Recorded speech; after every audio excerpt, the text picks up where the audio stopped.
Hi, church. So, we started a new series this past Sunday in Colossians 2 talking about grace thieves, things that rob us of the grace that God intends for our own and for the lives of those around us. And so, the question came in this week for our video blog: how do we work towards spiritual disciplines with a focus on grace and not our actions? So that's a really difficult question. It's a great question. I'm glad that you turned it in. Thank you for that. But it's difficult. There are many people far wiser than I that have wrestled with this and haven't come to a conclusion that is just perfectly black and white, crystal clear answer for every believer that just translates well. And so I'm going to take a stab at it, and hopefully it'll be helpful. And we'll just look in to see what the Bible has to say about it today. So discipline is defined as training to produce a character or pattern of behavior, right? And so almost nothing of any significance in any of our lives happens without discipline. So from training our youngsters in their behaviors as they grow up, to maybe some sports accomplishments and feats of strength or agility, to stuff in our professional careers, or maybe even personal goals that we try to meet. All that stuff takes discipline. Now, when Christians speak of spiritual disciplines, what we're usually talking about are regular practices that benefit our lives and produce fruit in them. And so, if you've never heard the term spiritual disciplines, what we're talking about here are things like reading the Bible every day, or memorizing scripture, or praying, or gathering with other believers on a regular basis, and confession, and fasting, and service, and rest, and those kinds of things are what we're dealing with here. Now, much like the physical discipline of daily exercise in our life works our bodies, these are things that benefits our spiritual lives. And we're going to see more how that connection is made in Scripture in just a little bit here. Now, the Bible has no comprehensive list of spiritual disciplines that we have to sort of abide by. And that should clue us in a little bit that this isn't some sort of legalistic activity-making exercise for believers, right? But the Bible does say that there are certain things that when we practice them on a regular basis, they're going to bring character traits and into our lives that change us, and it will also, most importantly, draw us closer to God and produce fruit in our lives. And so that, though, leaves us with the question that we are addressing here, right?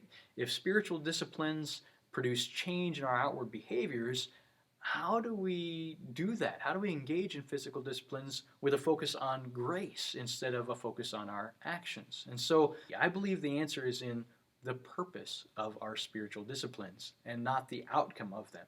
So in 1 Timothy chapter 4, verses 7 and 8, it says, "Rather train yourselves for godliness, for while bodily training is of some value, godliness is of value in every way, as it holds promise for the present life and also for the life to come."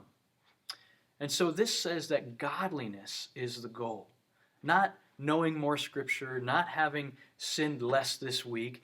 Spiritual disciplines bring us godliness. They draw us closer to God. It also says that spiritual discipline is a lot like physical exercise. And you and I know that physical exercise is important, but some days it's just hard to get excited about cardio and core workouts, right? In the same way, we know that reading our Bible and praying is important, but sometimes it can be hard to get excited about that. Regardless, when I go and do those things, when I go to the gym and I do those core workouts, I feel better. Not because I can then call myself a person who goes to the gym regularly, but because my body becomes fitter and fitter and fitter with each repetition of exercise, right? And so when we miss days of reps and we miss out on reading our Bible one of the days, or we get out of our routine and we begin to notice the effects on our body or on our soul, we don't suddenly think, boy, 337 crunches a day for 3 months, that's going to fix this flabby belly, right? No, instead, we intuitively know that if we want to be in better shape, there are some sacrifices that we're going to have to make physically in our diet, in our exercise program, physical discipline stuff, right? And we need to do that in order to be able to get to the place where we want to be in better shape. And we just simply have to decide if those sacrifices are worth the effort and what we get in response. And so a disciplined life is a grace-driven life that we receive, and it requires structure and planning and effort. And when it's done well, our focus isn't on the daily routine. It's on the joy, deep, satisfying joy that we know comes from this process of self-control and ultimately brings us closer to God. In 2 Peter, we find Peter encouraging the believers to make every effort to respond to God's promises.